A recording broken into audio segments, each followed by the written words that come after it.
Hello friends, कैसे हैं आप। किसी भी गोल तक पहुंचने के लिए ज़रूरी है पहले ऑब्स्टेकल को पार करना।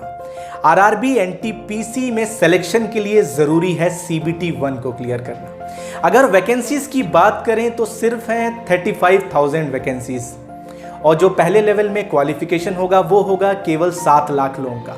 तो ऐसी क्या स्ट्रैटेजी होगी, ऐसा क्या डिफरेंट करेंगे बाकी वो लोग जो इस 7 लाख का हिस्सा बन पाएंगे।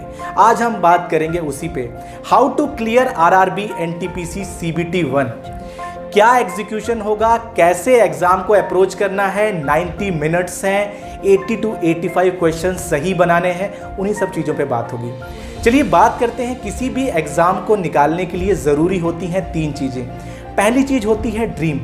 अगर आप कोई भी चीज़ पाना चाहते हैं तो उसका ड्रीम देखना स्टार्ट करिए। सोने से पहले, जागने के बाद आपके दिमाग में वही चलनी चाहिए।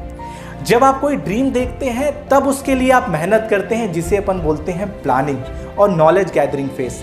अगर आरआरबी एनटीपीसी सीबीटी 1 की बात करी जाए, अगर आपने डिसाइड कर लिया कि मुझे स्टेशन मास्टर की जॉब चाहिए और मुझे बनना है, तो उसके लिए फिर आप मेहनत करना स्टार्ट करेंगे।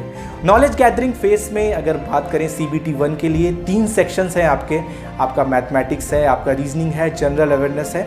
उसके लिए आप जो भी प्रैक्टिस कर रहे हैं, जिस बुक से कर रहे हैं, करते रहिए। आज उस पर अपन ज़्यादा बात नहीं करेंगे क्योंकि आज अपना पूरा फोकस है एग्जीक्यूशन पे। उसी के साथ ज़रूरी है तीसरा सबसे इंपॉर्टेंट फैक्टर, वो है एग्जीक्यूशन फेस।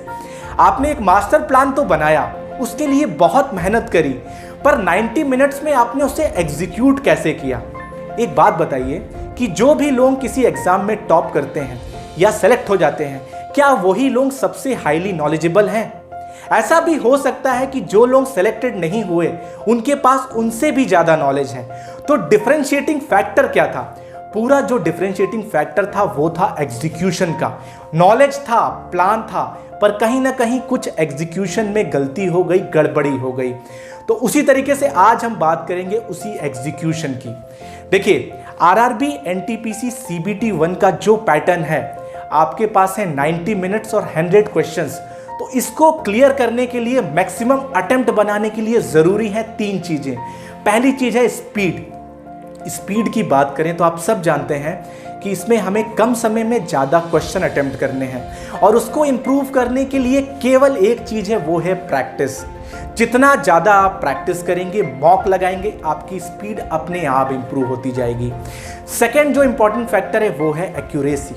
अब अपन को अपनी एक्यूरेसी कैसे बनानी है, क्योंकि नेगेटिव मार्किंग भी है। एक्यूरेसी इंप्रूव करने के लिए ज़रूरी है सेल्फ एनालिसिस। एग्ज़ाम के स्टार्ट होने से पहले ही आपको पता होना चाहिए कि आप किस सेक्शन में अच्छे हैं और उस सेक्शन के किस टॉपिक में अच्छे हैं, क्योंकि ये एक ऐसा एग्ज़ाम है जिसके अंदर आप किसी क्वेश्चन को अटेम्प्ट करके उस पर आप जब तक पॉजिटिव रिजल्ट अगर आंसर नहीं आता है, फिर आप उसको स्किप करेंगे तो आपका टाइम लॉस हो जाएगा। अगर मैं बात करूं रीजनिंग की, अगर मैं वेन डायग्राम में अच्छा हूं और मैं ब्लड रिलेशन में अच्छा नहीं हूं, तो मुझे वेन डायग्राम का क्वेश्चन अटेम्प्ट करना पड़ेगा, because somewhere down the line we have to take our chances. हमें अपना चांस लेना पड़ेगा, क्योंकि हमारे दिमाग में एक अटेम्प्ट है कि in order to be successful हमें 80 to 85 अटेम्प्ट होना ही चाहिए। ठीक है, उसके बाद बात करेंगे तीसरी इंपॉर्टेंट स्ट्रेटेजी की कि टाइम मैनेजमेंट क्या होगा।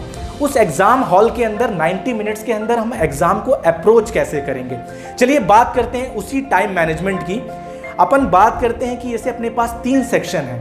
अपने पास है आपका रीजनिंग है, आपके पास जनरल अवेयरनेस है, आपके पास मैथमेटिक्स है। क्वेश्चंस की बात करें तो रीजनिंग में है 30 क्वेश्चंस, आपके पास जनरल अवेयरनेस में है 40 क्वेश्चन, आपके पास मैथमेटिक्स में है 30 क्वेश्चन।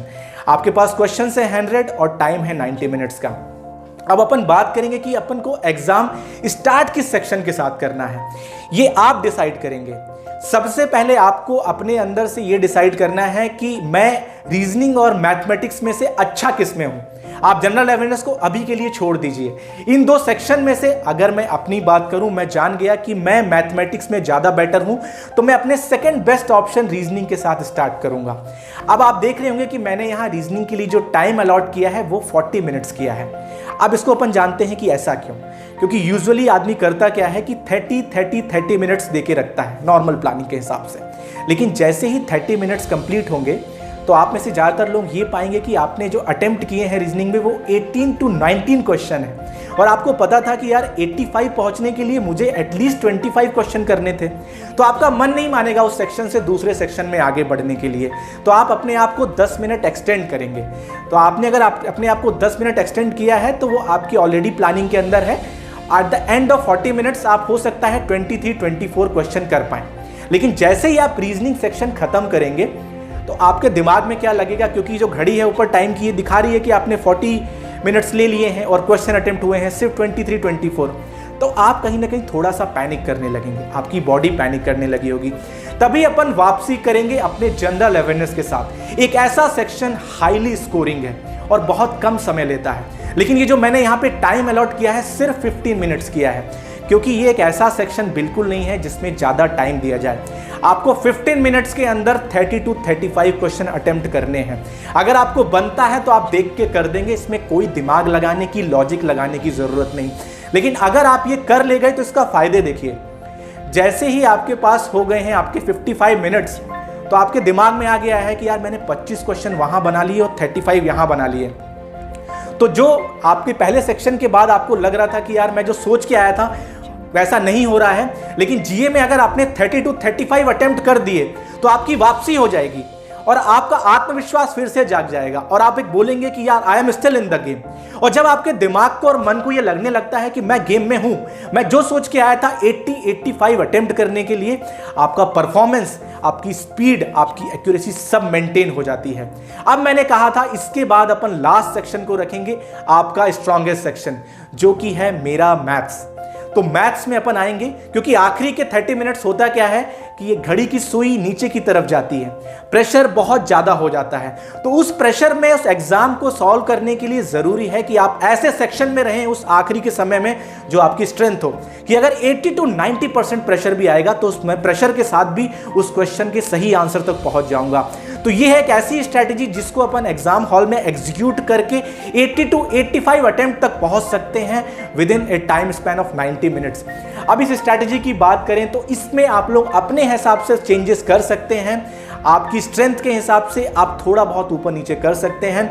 लेकिन देखिए, नॉलेज कितना भी गेन कर लिया, प्रैक्टिस कितनी भी कर ली, पर जरूरी है वो 90 मिनट कि उस 90 मिनट्स में मैंने उस नॉलेज को रिप्रोड्यूस किया कि नहीं। और ये सबसे बड़ा डिसाइडिंग फैक्टर है आरआरबी, एनटीपीसी, सीबीटी 1 में। तो आप लोग पढ़िए, बहुत ज़्यादा नॉलेज लीजिए, मॉक लगाइए, लेकिन ये एक स्ट्रैटेजी के साथ एग्जाम हॉल में जाइए, अपनी स्ट्रैटेजी क्लियर रखिए, सक्सेस आपकी है। तब तक के लिए हमारे साथ बने रहिएगा। नमस्कार, धन्यवाद।